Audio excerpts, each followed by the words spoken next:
Ever wondered about the magic that makes a Python program run? It's all about control statements and functions. Control statements guide the flow of a program, deciding what parts to execute based on certain conditions. There are three types: if, for, and while.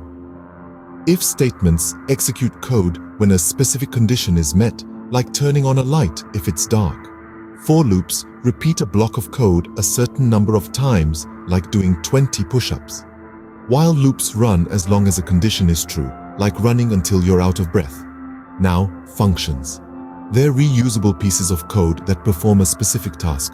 To write one, start with def, name your function, add parentheses, and end with a colon. Boom, you just made a function. Don't forget to call it to see it in action. Control statements and functions, the backbone of Python programming. Discover their power and unleash your coding potential.